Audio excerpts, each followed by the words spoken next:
नमस्कार, मी पंजाब डक हवामान अभ्यासक मुक्काम पोस्ट गोगळी धामणगाव तालुका शेलूर जिल्हा परभणी. आजपासूनचा परत शेतकऱ्यासाठी अंदाज येत आहे. सर्व शेतकऱ्याला सांगू इच्छितो की आज 18, 19, 20 आणि 21, 22 जून पर्यंत राज्यामध्ये भाग बदलत पाऊस पडणार आहे. सर्वदूर पडणार नाही म्हणून हा अंदाज लक्षात घ्यायचा. राज्यात एकंदरीत सांगायचं झालं तर राज्यामध्ये 23 जून पासून म्हणजे 23 जून ते 30 जून दरम्यान राज्यात विदर्भातून पावसाला सुरुवात होणार आहे. आणि 23 जून पासून 23, 24, 25, 26 थोडा कमी प्रमाणात पाऊस राहील म्हणजे 25 जून पर्यंत. पण राज्यात 26 जून ते 30 जूनच्या दरम्यान मुसळधार पाऊस पडणार आहे म्हणून हा अंदाज लक्षात घ्यायचा.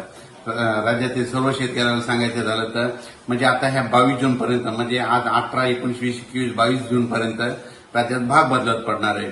22 जून, 23, 24 आणि 25 पर्यंत राज्यात म्हणजे तुरळक स्वरूपाचा पण चांगला पाऊस पडणार आहे म्हणजे 22 पासून चांगला पडणार आहे म्हणून हा अंदाज लक्षात घेतात. पण राज्यातल्या सर्व शेतकऱ्याला सांगू इच्छितो राज्यात 25 जून पासून तर 30 जून पर्यंत मुसळधार पाऊस पडणार आहे, वडे नाले वाहणार आहे, छोटे छोटे तळे देखील भरतील म्हणून हा अंदाज लक्षात घेतात. तुम्हाला एक मागच्या म्हणजे उन्हाळ्यामध्ये ज्यावेळेस मी जानेवारीमध्ये अंदाजमध्ये सांगितलं होतं की सर्व शेतकऱ्याला सांगितलं होतं की शेतकऱ्यांना समजा जूनमध्ये यापुढे कधीच कोणाला पाऊस कधीच विचारत जाऊ नका. दरवर्षी काय करा, तुम्ही एक तारीख लिहून द्या.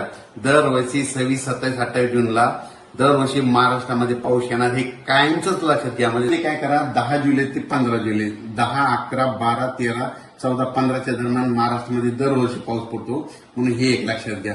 त्याच्यामध्ये जुलैमध्ये पुन्हा परत 19, 20 आणि 25, 26 जुलैला देखील पाऊस पडणार आहे म्हणून हे देखील लक्षात घ्या. त्याच्यानंतर सांगायचं झालं तर आणखीन